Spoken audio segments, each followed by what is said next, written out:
Salam PKH. Sobat PKH, ketemu lagi kita dengan segmen SDM PKH Kabupaten Temanggung. Mbak Nesa ini kita angkat karena keberhasilan dalam mendampingi KPM untuk membentuk BUDI. Selamat ketemu Mbak Nesa. Ya Pak. Mbak Nesa, nama lengkapnya siapa sih? Esti Kanisiana Permadani. Oke. Masuk di PKH tahun berapa Mbak? 2012. 2012 ya. Mbak Nesa ini kan ceritanya kan saya dengar-dengar berhasil mendampingi KPM sehingga KPM-nya bisa buat usaha. Itu ceritanya gimana? Waktu pertama kali Mbak Nesa jadi pendamping gimana? Ya awal-awalnya waktu pertemuan kelompok itu Pak, saya mengajak mereka untuk berlatih suatu keterampilan dari kain flanel. Tapi mereka agak kurang semangat ya, karena mungkin keterampilannya juga agak susah. Jadi ada salah satu ibu yang mengusulkan untuk kalau membuat snack aja bagaimana gitu. Terus saya tanya snacknya berupa apa? Berupa peyek, karena yang bahannya mudah dan gampang pembuatannya. Pada waktu itu ya belum punya modal, belum punya alat juga, jadi mereka mengumpulkan mandiri itu Rp10.000 Pak. Hanya cukup untuk membeli bahan. Kemudian mereka melakukan pinjaman ke PNPM untuk membeli timbangan.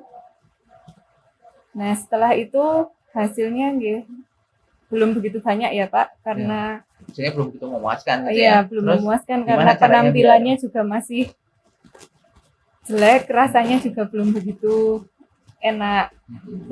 Dan pada waktu itu sempat pingsan ya Pak usahanya, karena ada musim tembakau. Maksudnya pingsan itu bukan orangnya yang pingsan, tapi usahanya yang pingsan karena musim tembakau waktu itu. Tapi ketua kelompoknya tetap menerima pesanan, jadi biar nggak benar-benar pingsan gitu Pak. Kalau ada pesanan ya dia buatkan sendiri supaya nanti orang itu nggak kapok. Setelah itu saya ajukan kabarnya itu mau ada bantuan. Nah, kan mereka jadi semangat.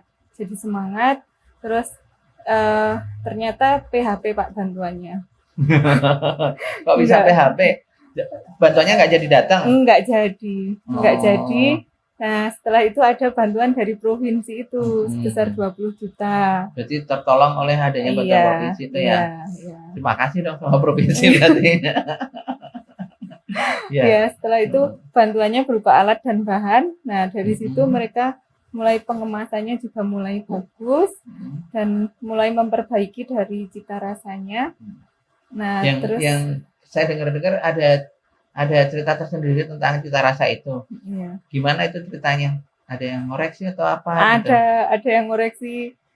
Waktu itu yang ngoreksi kebetulan ada pencairan di kecamatan. Nah, mereka suruh bawa produknya itu. Terus dicicipi oleh Ibu Umi waktu itu. Bu Umi itu waktu itu jadi kepala bidang ya, kepala bidang. Terus sekarang posisi sekdin ya. Pak Widi itu siapa Pak Widi? Korkap Pak. Oh, koordinator kabupaten. Terus dari situ dievaluasi rasanya dan mulai diperbaiki.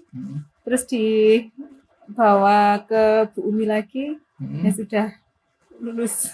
Rasanya sudah gitu ya. Itu kan perjalanannya Mbak Nesa waktu mendampingi itu dari mulai memilih usaha ya kan, sampai pada akhirnya menentukan bahwa usaha yang dipilih adalah bikin keripik ya. Keripik kacang sama atau istilahnya peyek ya orang Jawa ya. Saya lihat juga Mbak Nesa ini di Kecamatan Selopampang, terus desanya Desa Jetis. Saya lihat di Wikipedia itu di ketinggian 1025 ya DPL ya, di atas permukaan laut. Nah, itu waktu awal tuh gimana Mbak? Mbak Nesa bisa penyesuaian, dengar-dengar juga bukan jurusannya ya, ini Iya. gimana? Awal-awal ya kayak mau nggak betah, kayaknya Dan kuat kenapa? apa enggak. Kok nggak Ya betah? kan, Kuat saya emangnya berat.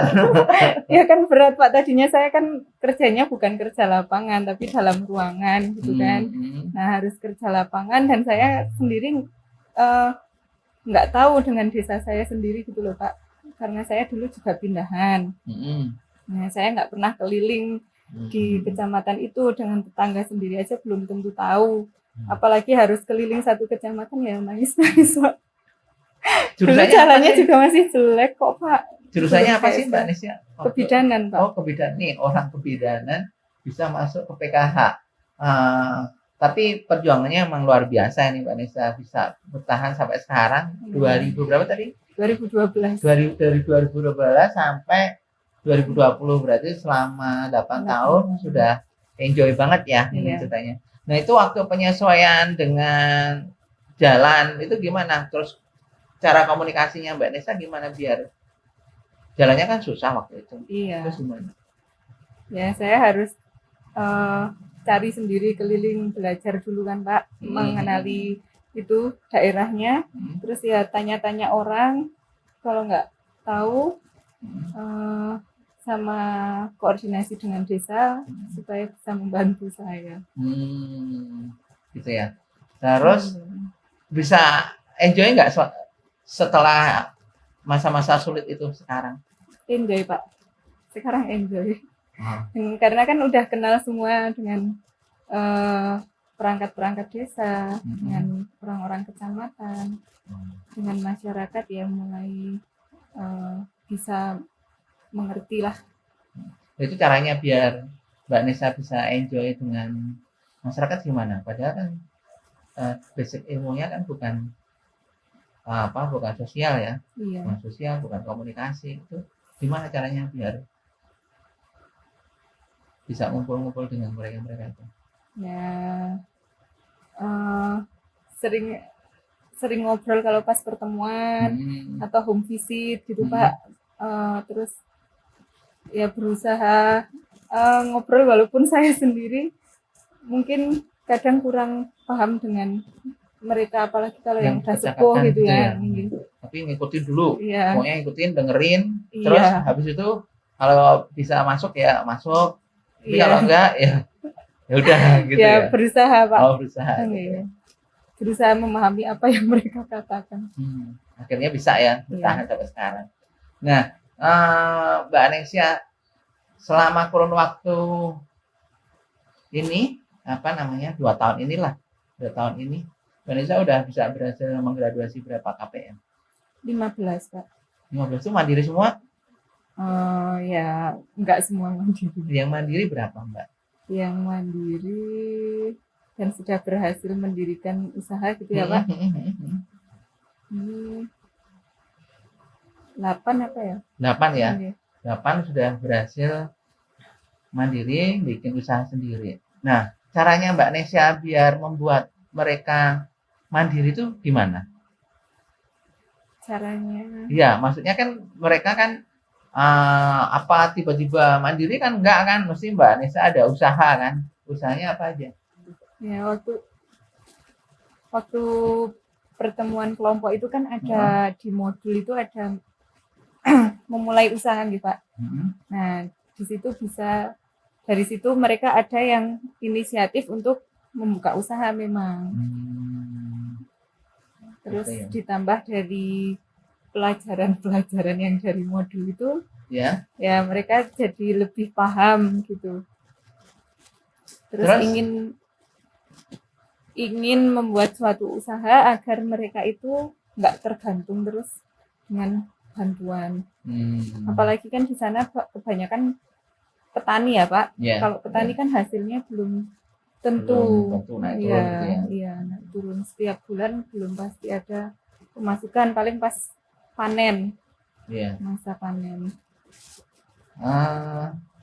Tadi Mbak Anissa bilang 8 KPM yang sudah graduasi, terus ada yang sudah bisa bikin usaha. Nah, ada nggak hubungan antara hobi yang dibuat Mbak Nesya Terus KPM-nya udah ada yang bisa mandiri gitu. Alhamdulillah sudah ada Pak, dari satu kelompok itu Hmm. sudah 2 orang yang graduasi. Graduasi. Iya. Sudah graduasi itu dalam rangka karena mereka mengembangkan usaha peyeknya itu atau ada kegiatan yang lain?